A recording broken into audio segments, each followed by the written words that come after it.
بسم اللہ الرحمن الرحیم. روح ہے، روحانیت ہے، میری آپ کی زندگی کی روح ہے اور روحانیت ہے. آج آپ کے لیے ایک کاغذ لایا ہوں، ایک کاغذ لایا ہوں، اور جی چاہتا ہے وہ آپ کو سناؤں. اور کاغذ کس کا ہے؟ ڈاکٹر عبد القدیر خان کا. اللہ پاک ان کی عمر میں برکت دے. ہمارے ملک کے ماہناز سائنسدان، ہمارے ملک کے محسن. میں یقین جانیے جہاں بڑی بڑی ہستیوں کے لیے روز دعائیں کرتا ہوں، وہاں اپنے ملک کے ایٹمی نظام کی حفاظت اور ڈاکٹر عبد القدیر خان اور ایک اور سائنسدان ہیں ایٹمی، سلطان بشیر الدین، غالباً یہی نام ہے، ان کے لیے بہت دعائیں کرتا ہوں. پچھلے دنوں میرے ایک دوست نے مجھے ایک توجہ دلائی، ایک سفر کے دوران ایک توجہ دلائی. مجھے کہنے لگے آپ نے جنگ کے کالم میں ہر ہفتے کے دن، پیر کے دن ان کا ایک کالم چھپتا ہے، آپ نے وہ کالم پڑھا؟ میں نے کہا اصل میں اخبار چیزوں سے میرا کچھ زیادہ رابطہ نہیں. میں نے اس وقت ان کو دوست کے ذریعے سے اپنے مسند سے عرض کیا. انہوں نے پھر وہ نیٹ سے اخبار نکالا، اخبار نکال کے ہمارے ایک ساتھی تھے، ان کے موبائل کے واٹس ایپ پہ وہ آرٹیکل آ گیا. اس آرٹیکل کا میں نے پرنٹ نکالا. یہ آرٹیکل چھپا ہے روزنامہ جنگ میں 1 جولائی 2019. یہ پچھلے سے پچھلے ہفتے، غالباً پچھلے سے پچھلے پیر کے دن اور بروز پیر یہ آرٹیکل چھپا ہے. میری باتیں بہت سنی اس موضوع کی. آج یہ موضوع جو بیان کر رہا یہ میرا ہی موضوع ہے. آپ ذرا تھوڑی سی ان باتوں کو ذرا سنیے گا، پھر اپنی یادداشت اور حافظے پہ زور دیجیے گا. کیا یہ بات میں نے پہلے کبھی آپ سے کہی ہے؟ شاید آپ کو حوالہ مل جائے.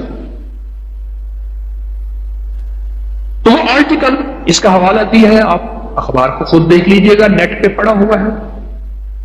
1 جولائی 2019 یہی سال ہے، اور بروز پیر روزنامہ جنگ. ڈاکٹر عبد القدیر خان صاحب، ان کا میں واقعہ آپ کی خدمت میں عرض کر رہا ہوں. اب ذرا اس واقعے پہ تھوڑی سی توجہ دیجیے. ڈاکٹر صاحب لکھتے ہیں یہ ایک سچا اور نہایت دلچسپ واقعہ ہے. سچا بھی ہے اور دلچسپ بھی ہے، جو میرے ایک دوست نے مجھے بھیجا ہے. اس کی دلچسپی اور اہمیت کی خاطر اس کو میں آپ کی خدمت میں پیش کر رہا ہوں. زندگی بھر، اس واقعے کا عنوان ہے زندگی بھر بیمار نہ ہونے کا راز. زندگی بھر بیمار نہ ہونے کا راز. لکھتے ہیں کہ ایک فلم کی لوکیشن کے سلسلے میں وہاں میرا شارجہ اور شارجہ سے آگے فجیرہ جاتے ہوئے راستہ پڑتا ہے. ان کے دوست نے بتایا وہاں اونٹ فارمنگ کے لیے بہت وسیع ایک ریس کورس ہے، بہت بڑا اونٹوں کی ریس کا ایک بہت نظام ہے. شارجہ سے آگے وہاں ایک گاؤں ہے تو گاؤں لیکن جدید سہولتوں سے آراستہ. ہم 11 بجے پہنچے تو گائیڈ سے ریس کورس کا راستہ پوچھ کے اس کے ساتھ ہو لیے. راستے میں ایک قدیم مسجد دیکھنے کو ملی، اس کے ساتھ ہی چائے کی کینٹین جس کے باہر بینچ پر کئی عربی بیٹھے چائے پی رہے تھے. ایک کافی بوڑھا شخص جو شکل سے بلوچ لگتا تھا. ہمارے یہ گوادر کے بلوچ جتنے بھی ہیں ان کی رشتہ داریاں شارجہ، قطر، ان ریاستوں میں ہیں، حتیٰ کہ ان کے لیے ویزا وغیرہ بھی کچھ نہیں ہے، کشتیوں سے آتے جاتے رہتے ہیں.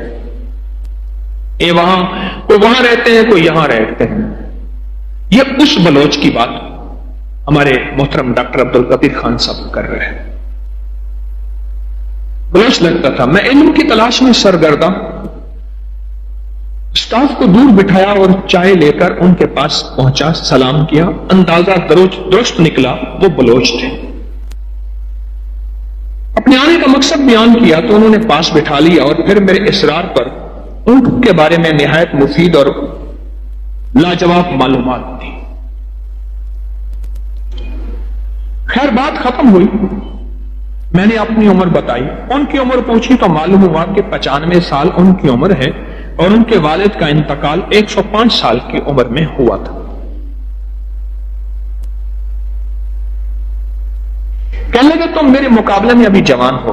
میں نے بات کو پلٹتے ہوئے ذرا ہچکچاہٹ سے پوچھا آپ کی صحت کا راز تو بتائیں۔ 95 سال آپ کی صحت ہے اور آپ کے والد صاحب 105 سال کی عمر میں فوت ہوئے تھے، اور میرے خیال میں احتیاطاً ہی ہوئے ہوں گے، احتیاطاً ہی فوت ہوئے ہوں گے۔ میں نے پوچھا کہ آپ کی صحت کا راز؟ کہنے کہ بس بیمار نہ پڑو، یہ صحت کا راز، بس بیمار نہ پڑو۔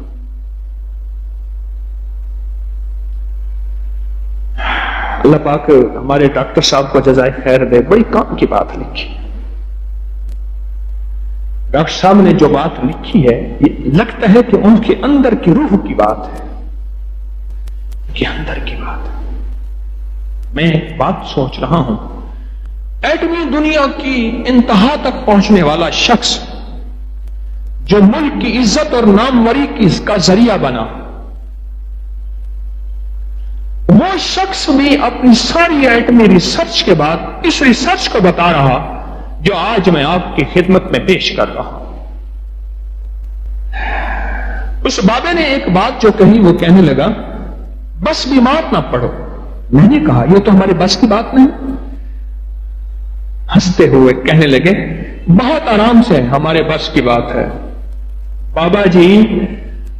جس کی عمر کتنی تھی؟ 95 سال۔ بڑے بس کی بات ہے، کوئی مسئلہ ہی نہیں، بس ہمارے بس کی بات ہے۔ تو میں نے پوچھا کیسے؟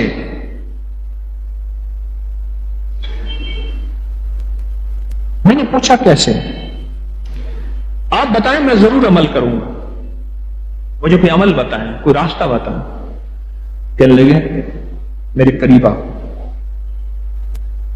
آہستہ سے کہنے لگے منہ میں، آہستہ سے کہنے لگے منہ میں کوئی بھی چیز بسم اللہ کے بغیر نہ ڈالنا، پانی کا قطرہ ہو یا چنے کا دانہ ہو، بس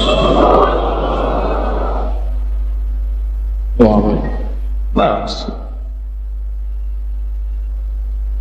آپ کو یاد ہے میں نے ایک دفعہ ایک درس میں بات کہی تھی، ہر لقمے کے ساتھ بسم اللہ الرحمن الرحیم پڑھیں۔ آپ یہ نیٹ پہ میرا درس ڈھونڈیے گا، مجھے یاد نہیں کون سے نمبر کا ہے، کہاں پڑھا ہے، پر مجھے میں نے یاد ہے کہ یہ بات میں نے آپ سے عرض کی تھی۔ روحانی اجتماع میں؟ اچھا بس حوالہ مل گیا، لہذا اگر روحانی اجتماع میں ہے تو پھر اس کا ڈھونڈنا بھی نیٹ پہ آسان ہوگا۔ اب یہ بات پھر دوہرا رہا ہوں، ذرا غور سے سنیے گا، اب پھر ذرا غور سے سنیے گا۔ جواب کہنے لگا کان ادھر لا۔ بلوچ بابے نے کہا، ایسا سے کہنے لگے منہ میں کوئی بھی چیز بسم اللہ کے بغیر نہیں ڈالنی، پانی کا قطرہ ہو یا چنے کا دانہ، کوئی غذا ہو۔ میں خاموش ہو گیا، پھر مجھے کہنے لگے آگے ذرا وضاحت سنیے جو ڈاکٹر عبد القدیر خان صاحب نے لکھی ہے۔ اللہ نے کوئی چیز بے مقصد اور بلا وجہ نہیں بنائی، ہر چیز میں حکمت ہے، اس میں فائدے اور نقصان دونوں پوشیدہ ہیں۔ جب ہم کوئی چیز بسم اللہ پڑھ کر منہ میں ڈالتے ہیں اللہ اس میں سے نقصان نکال دیتا ہے، اللہ اس میں سے نقصان، ہر چیز میں وہ کہتے ہیں نفع بھی ہے اور نقصان بھی ہے، ہر چیز میں۔ جب ہم بسم اللہ الرحمن الرحیم پڑھ کے کوئی چیز منہ میں ڈالتے ہیں اللہ اس سے نقصان نکال دیتا ہے۔ ہمیشہ بسم اللہ پڑھ کر کھاؤ پیو، دل میں بار بار خالق کا شکر ادا کرتے رہو، ختم کر لو تو شکر ادا کرو، کبھی بیمار نہیں پڑو گے۔ میری آنکھیں تر ہو چکی تھی، میری آنکھیں تر ہو چکی تھی، ڈاکٹر صاحب لکھتے ہیں میری آنکھیں تر ہو چکی تھی۔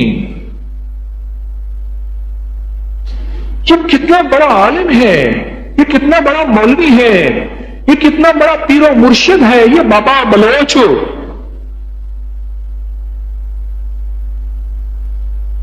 دیر ہو رہی تھی، سلام کر کے اٹھنے لگا تو میرا ہاتھ پکڑ کے کہنے لگے،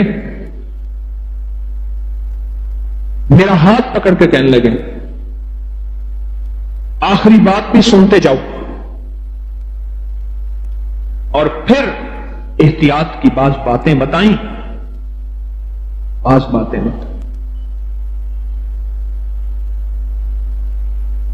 کہنے لگے یاد کرو، اب آخری بات ذرا غور سے سنیے، کچھ باتیں اور کہی ہیں میں چھوڑ کے اپنے کام کی بات، یاد رکھو غذا جسم کی اور بسم اللہ روح کی غذا ہے۔ غذا جسم کی اور بسم اللہ، یعنی جسم کی غذا میں نے ایک دفعہ عرض کیا تھا، جسم مٹی سے بنا ہے اور جسم کی غذا بھی مٹی سے پیدا ہونے والی چیزیں ہیں، جسم مٹی سے بنا ہے اور جسم کی غذا بھی مٹی سے پیدا ہونے والی چیزیں ہیں، اس لیے جسم مٹی میں ہی جائے گا اور پھر مٹی ہو جائے گا۔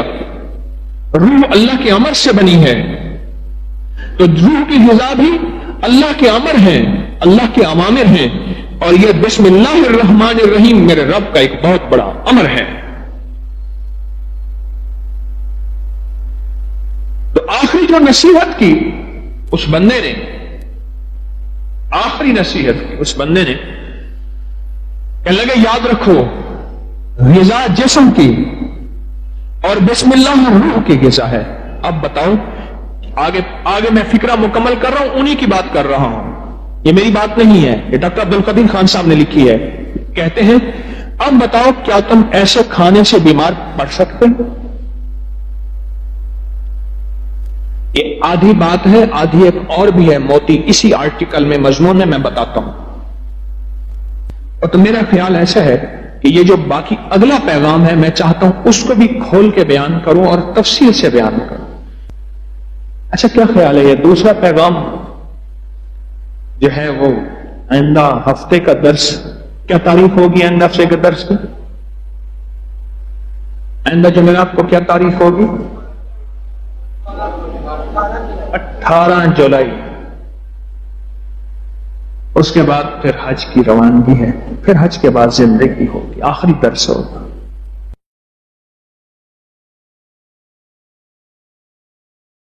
بسم اللہ الرحمن الرحیم۔ آج آپ کو ایک ایسا ٹوٹکا اور بہت انوکھا ٹوٹکا بتاتا ہوں۔ یقین جانیے میں نہیں کہتا کہیں نہیں سوچا ہوگا، کہیں نہیں پڑھا ہوگا، کہیں نہیں سنا ہوگا، لیکن شاید آپ کو یہ بات بہت کم ملی ہو۔ دیکھیے ہمارے جسم میں ہاتھ کی کتنی حیثیت ہے اور پھر ہاتھ میں انگوٹھی کی کتنی طاقت ہے۔ یہ ان لوگوں سے پوچھیں جن کو حادثاتی طور پہ ان کے انگوٹھے کٹ جاتے ہیں۔ پہلے بطور سزا نواب، بادشاہ، راجے، مہاراجے یا پرانی تاریخ میں بطور سزا انگوٹھا کاٹ دیا جاتا تھا، اور جس کا انگوٹھا کٹ جاتا ہے اس کا آدھا ہاتھ معذور ہو جاتا ہے، اس کا جسم معذور ہو جاتا ہے۔ 4 انگلیوں کی طاقت ایک طرف، ایک انگوٹھی کی قوت ایک طرف، ایک انگوٹھی کی قوت ایک طرف۔ اور آپ دیکھیں کہ انگوٹھا ہی لگایا جاتا ہے، یہ انگلی نہیں لگائی جاتی اسٹیمپ پہ نشانی کے طور پر۔ اس انگوٹھے کا ہمارے جسم کے ساتھ بہت زیادہ گہرا تعلق ہے۔ جہاں یہ ہاتھ کی قوت ہے، جہاں یہ جسم کی طاقت ہے، جہاں یہ اعصاب کی قوت ہے، وہاں اس کا اگر ہمیں اس مشین کے اندر کے پرزوں کی سمجھ آ جائے، میں انگوٹھے کو ایک مشین کہتا ہوں، اگر اس کے پرزوں کی سمجھ آ جائے تو بڑی بڑی بیماریاں، بڑی بڑی تکلیفیں ہم سے دور ہو سکتی ہیں۔ آئے آج ہم اس انگوٹھے کچھ راز کھولتے ہیں، اور ایسے ایسے راز جو بہت پوشیدہ ہے۔ ہماری طب کی کتابوں میں، ہماری ہندی طب کی کتابوں میں، یونانی کتابوں میں، پرانی ہزاروں سالوں تاریخوں میں اس انگوٹھے کے راز چھپے ہوئے ہیں۔ میں چند راز آپ کو اس انگوٹھے کے بتاتا ہوں۔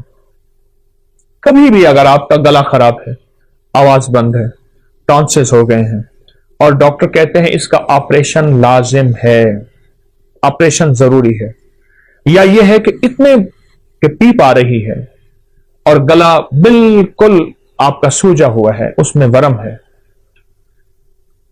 یہ ایک فائدہ۔ اب ایسا کریں کہ اس انگوٹھے کو زیتون کا تیل لگا لیں، اور اگر آپ کے پاس کلونجی کا تیل ہے تو بہت ہی بہتر ہے، اس کی مالش کریں. یہ دیکھیں ایسے مالش کریں, ایسے مالش کریں اور خوب مالش کریں. اتنا مالش کریں, اتنی کریں کہ آپ کا انگوٹھا اتنا گرم ہو جائے تیل کے ساتھ, اتنا گرم ہو جائے کہ آپ کا ہاتھ, ایک ہاتھ دوسرے ہاتھ کو برداشت نہ کرے. ہلکی ہلکی ہلکی ہلکی مالش کرتے رہیں. اب دیکھیں میں نے چند لمحے مالش کی ہے تو میرا انگوٹھا بالکل گرم ہو گیا, بہت گرم ہو گیا. اس کے بعد اس پہ کوئی پٹی باندھ دیجیے. ایک ٹوٹکا تو یہ ہے. ایک ٹوٹکا یہ ہے کہ آپ صرف انگوٹھے کو ایسے گرم کریں, گرم کریں, اور گرم کرتے کرتے آپ سرجیکل ٹیپ لے لیں یا کاغذ کی ٹیپ لے لیں, اس کو تھوڑا سا چپکائیں گے تو کلونجی کے دانے اس پہ چپک جائیں گے. آپ کلونجی کے دانے اوپر باندھ لیں, اوپر باندھ لیں. مجھے یاد ہے کہ میں یہاں جا رہا تھا, سیالکوٹ کی نئی موٹر وے بنی ہے سیالکوٹ جانے کے لیے. میں گزر رہا تھا تو میں نے ایک صاحب سے راستہ پوچھا گاڑی میں. ایک صاحب دیکھ کے مجھے کہنے لگے آپ اکری والے ہیں؟ ہاں. کہا آپ پہ ایک ٹوٹکا چھپا تھا